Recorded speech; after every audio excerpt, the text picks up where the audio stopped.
Spring football in Oklahoma needs all the drama it can get, so how's this? When Oklahoma State plays its spring game Saturday in Stillwater, Brandon Whedon's football future could be on the line, and Alex Cates too. From the Opubco studios at Britton and Broadway in Oklahoma City, I'm Mike Sherman, and you're watching the Bedlam Nation Conversation. I'm here with OSU football beat writer Scott Wright. Scott, Mike Gundy has spent the better part of the last 2 years hedging his bets about naming a backup quarterback. Is D-Day upon us?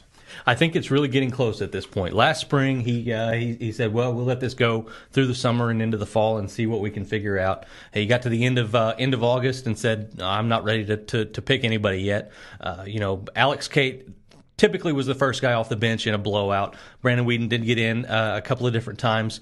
Together, two guys who have completed 5 passes in actual football games. So, getting those guys some experience was important. Now we're actually to the point, though, I think Gundy is ready to pick a guy for number 2. He said at the beginning of spring that he wanted, by the end of spring, to have a number 2 guy, and it's really starting to look like Brandon Whedon is the guy that's going to win that job. He had what Gundy called his best scrimmage yet. Last week in about a 75-play scrimmage. I'm sorry, about a 120-play scrimmage. They've got a 75-play scrimmage coming up later this week before the spring game. So we'll see how things go and how they develop. But I really think that either before or after the spring game, we're going to hear that Brandon Whedon is going to be the number 2 quarterback this season. Okay, so based on what you've seen and what you've heard, what is it exactly about Brandon Whedon that you think gives him the edge?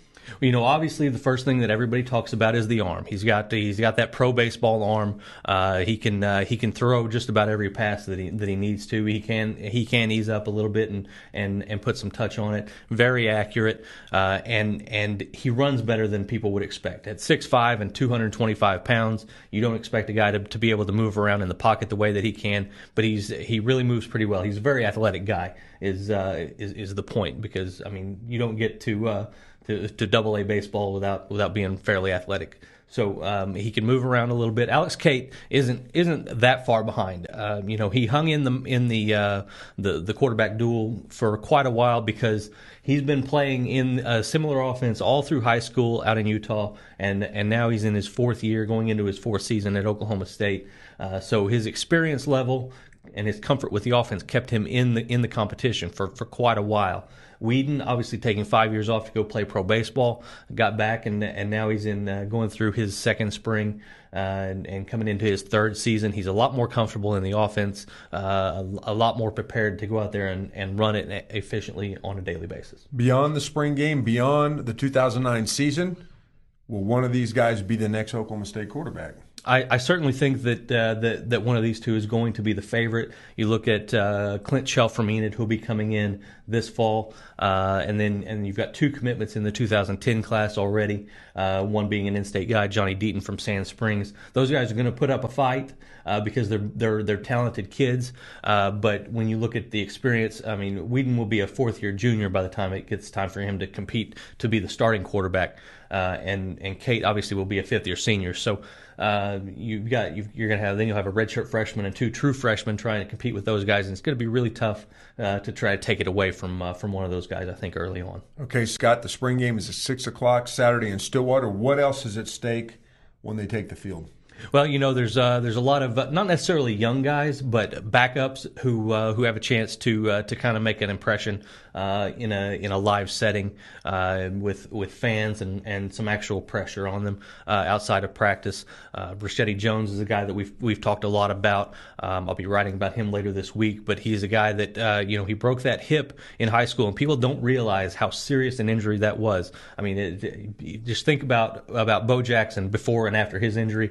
Very similar injury, and Rashedi Jones, a guy whose game is based on speed. It's really important for him to be able to run, and he's getting back to that level. I don't know that he'll ever be as fast as he was when he was 18 years old playing down in Dallas, but he's getting better.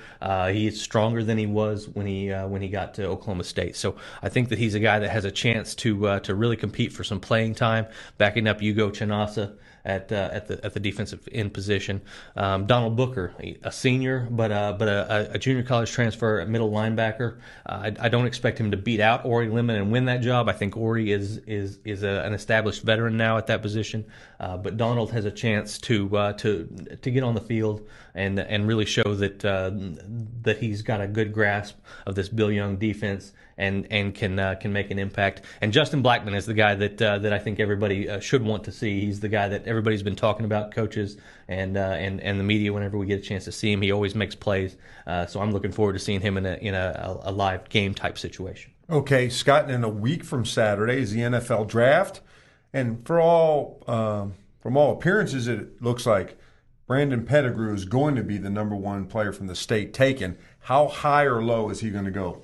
Well, it's interesting. I think that you'll see him in some mock drafts get up as high as number 11 to Buffalo. I don't necessarily know that a tight end is going to warrant that high of a pick because the teams that do need tight ends have needs in other places. I think Buffalo probably ends up going in another direction. You'll see Brandon Pettigrew fall down probably somewhere in the 20s, maybe the Jets at 17, all the way down to Arizona at the end of the first round, somewhere in there. If I had to put a bet on one team, I would say the Eagles end up with him. They've got 2 first-round picks at 20 and 28. I think that he ends up in one of those 2 spots. And L.J. Smith, Eagles tight end, signed with Baltimore in the offseason. Also, Atlanta Falcons are a team to look for. I've seen mock drafts where he was going to go there. Thank you, Scott.